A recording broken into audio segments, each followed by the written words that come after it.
안녕하세요.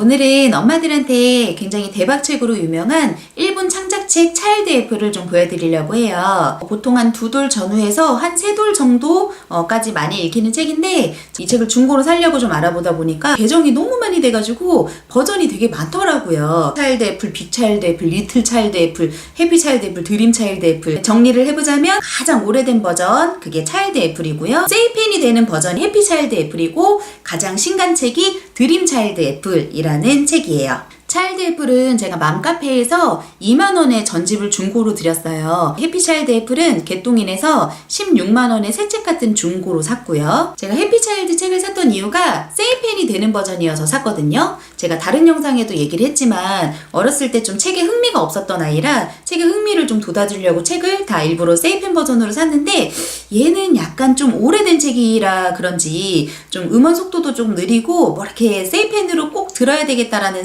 느낌이 안 나는 책이더라고요. 제가 이제 다른 거 가지고 있는 뭐 바나나 세계창작이나 영어책이나 그리고 좀 이렇게 자연관찰책 같은 거는 세이펜이 있으면 굉장히 좋거든요. 이 책을 굳이 세이펜 버전으로 살 필요는 없겠다라는 개인적인 좀 생각이 들었고요. 차일드 애플은 굉장히 오래된 그 옛날 차일드 버전도 중고로 거래가 굉장히 싸게 많이 되고 있어요. 그래서 그 버전을 사서 그냥 막 편하게 읽히시거나 아니면 드림 차일드 애플이나 해피 차일드 애플 버전을 사셔가지고 조금 깨끗하게 보시고 중고로 대파시거나 하는 방법으로 하시면 좋을 것 같고요. 내용이 조금씩 많이 바뀌었는데 기승전 나는 일본 책입니다 하는 책이에요. 애들 동화책에는 동물들이 많이 나오잖아요. 근데 이 책은 특히나 고양이 많이 나오고 동물들이 거의 지배적으로 주인공을 다 담당하고 있어요. 이 책을 엄마 취향에 좋아하지 않는다라고 얘기하시는 분들은 봤어도 이 책이 굉장히 별로여서 사고 싶지 않다라고 말씀하시는 엄마들은 저는 한 번도 본 적이 없어요. 너무 일본 느낌이 많이 나고 너무 동물들이 좀 의인화됐다? 그다지 도움되는 내용은 아니다. 뭐 이런 의견들이 있었는데 어찌됐든 아이들이 좀 두루두루 좋아하는 책이고 약간 좀 기본책 정도로 보시면 될 것 같아요. 이봐요 햇님이라는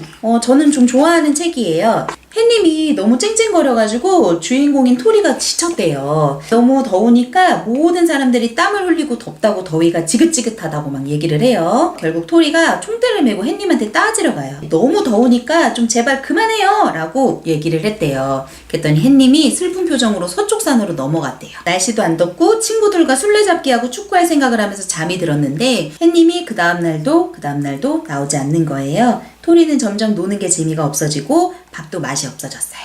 모두가 흑백이 됐죠. 빨래가 마르지 않아요. 꽃도 시들어버렸어요. 채소가 조금도 자라지 않아요. 어두워서 신문도 못 읽겠어요. 왠지 기분마저 어두워지는 것 같아요. 토리는 햇님한테 사과를 하러 갑니다.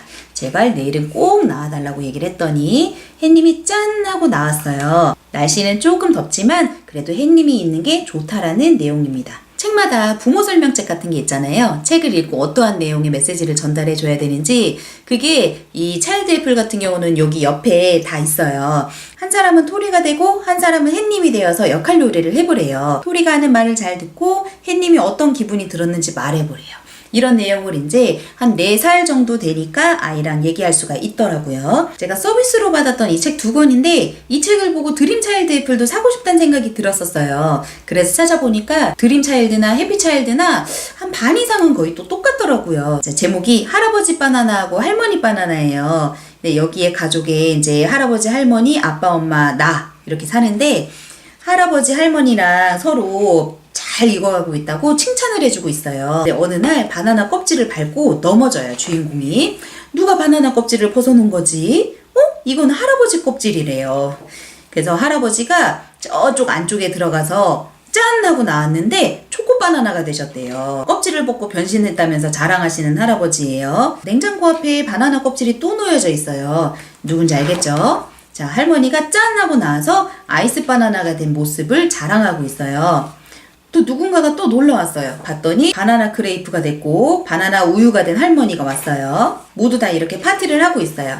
이 모습을 보면서 바나노가 자신이 할아버지 바나나가 됐을 때를 생각하면서 후투 웃었대요. 이 책을 읽고 나서 태은이가 거목히 익은 바나나를 보면서 할아버지 바나나 달라고 얘기하더라고요. 조금 푸릇푸릇한 바나나를 보면 애기 바나나라고 얘기를 하고요. 뭔가 그렇게 덜 익고 더 익고 뭐 이런 그 차이점을 알게 될 수 있었어요. 뒤에 내용에도 바나나에 대해서 틀리게 말한 것을 찾으라고 되어 있고요. 원재료들이 어떻게 변신을 하는지에 대해서도 길 따라가게끔 되어 있어서 이걸 항상 손가락으로 따라가 보고 좋아해요. 뒤에는 바나나에 대해서 설명이 되어 있죠. 실사가 나와서도 좋고 뒤에 활동지도 좋고 동물들이 무리를 이어서 나도 하자 너도 하자 우리 다 같이 하자 이런 내용이 되게 많아요. 이 내용이 전반적으로 따뜻해요. 이렇게 막 공격적인 내용이 별로 없어요. 그래서 무난하게 아이들한테 읽혀줄 수 있겠다라고 생각이 드는 책이고요. 오늘은 여기까지 하고 다음에 또 재미있는 책 한번 찾아들고 인사할게요.